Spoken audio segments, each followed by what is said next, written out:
Hi, my name is Natalie, and today I will be discussing the psychology topic of Maslow's hierarchy of needs. So, what is it? Maslow's hierarchy of needs is a theory in psychology proposed by Abraham Maslow describing the things that humans deem as necessities. Essentially, the theory focuses more about how we achieve these necessities and why. So, when people think of Maslow's hierarchy of needs, they often think of the pyramid. However, Maslow wasn't actually the person to create this pyramid, rather, a journalist by the name of Charles McDermott, who promoted Maslow's theory as a tool for consultants.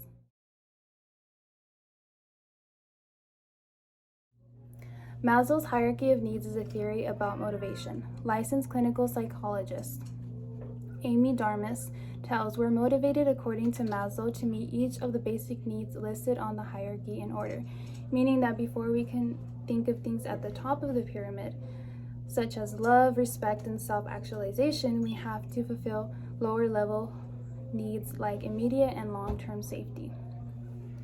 So to break down the pyramid, we first have a section called deficiency needs, which at the bottom of the pyramid we start with physiological needs, which is shelter, food, water, and health. And this is what Maslow described as human basic needs. He theorized that without fulfilling our physiological needs, we cannot move up the pyramid or fulfill any other need. Next, we have safety needs, stability, security, and lack of fear. So for example, feeling safe in your neighborhood, feeling like the police in your neighborhood will protect you when needed, or not feeling like you're going to get robbed when you're going to the grocery store. Next, we have love and belonging needs. Maslow believed that once a person had their physiological and safety needs met, the absence of love and affection would become glaringly clear. This applies to romantic relationships, but also the need to belong and be accepted by coworkers and friends.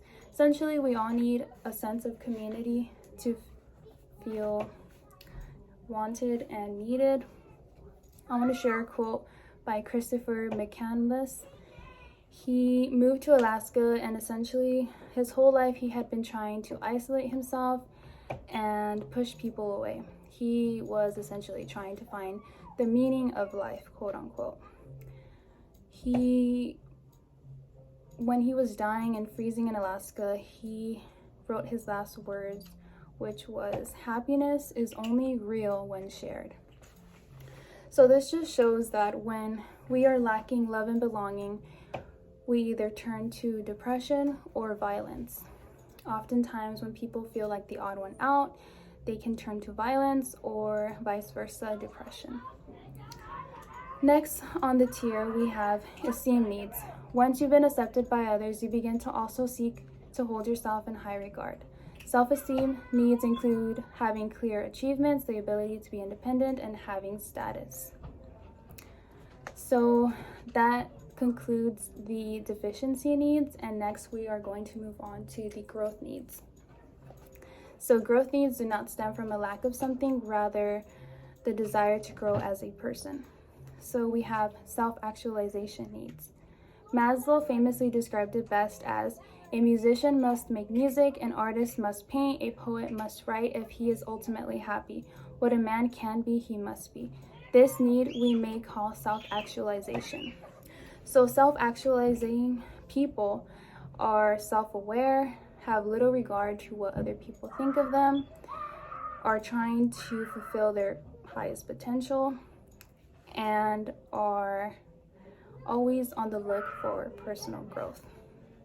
As you can see, privilege does play a huge role in who actually gets to be self-fulfilled or reach self-actualization. But I think the point that Maslow is trying to come across is that even if we have our basic needs met, we will still feel like there's more and we have other needs that essentially need to be met. I want to share a quote by him that relates to this.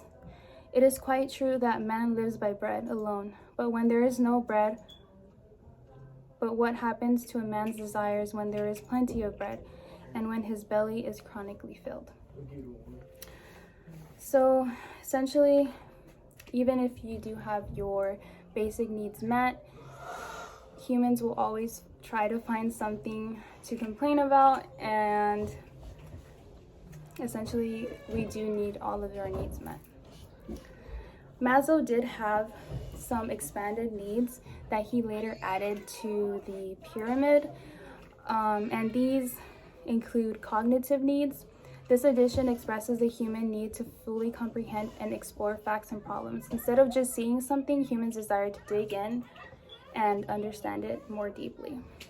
As humans, we are very curious, and we tend to put purpose into things that we do and believe in. So that's what that relates to. Next, we have aesthetic needs. Maslow explained these as impulses to beauty, symmetry, and possibly to simplicity, completion, and order. The idea that being humans don't want to just live, but to do so with beauty around them. So this is why we love having a clean, organized home, or what I like to think of is we have beauty standards. We like when faces are symmetric, and we like to be around beautiful people. And lastly, we have transcendence needs, which ultimately is the least selfish need that he has on his theory. It refers to helping others find fulfillment in their lives, even if that may mean transcending your own needs to do so. So doing selfless acts, even if you're taking away from yourself to give to others, because essentially it makes you feel good. I do want to mention that Maslow's hierarchy of needs is not validated by research. Research on personality and social psychology suggests that there is a lot of individual and cultural variation in how people prioritize their own needs and fulfill them. So this is a criticism that Maslow's hierarchy of needs often gets, that it is not sustainable for everybody to follow this pyramid in order. Everybody has different orders of how they fulfill these needs. Lastly, I want to mention how Scott Barry Kaufman, PhD, a humanist psychologist and author of Transcend, the New Science of Self-Actualization, tells that towards the end of Maslow's life, he was actually adapting the order altogether. He didn't put self-actualization at the top of his hierarchy of needs, he says. Maslow was renovating it, so to speak, and was putting transcendence at the top. So essentially, even with the order of Maslow's theory, I believe his purpose and what he was trying to come across is reaching this state of self-actualization, meaning that you are at a state where you are constantly growing as a person and finally reached a state and mind perspective of being mindful and always growing.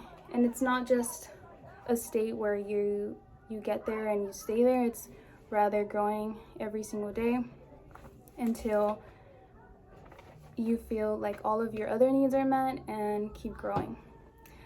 That is it for my topic on psychology on Maslow's hierarchy of needs. I hope you enjoyed, and thank you.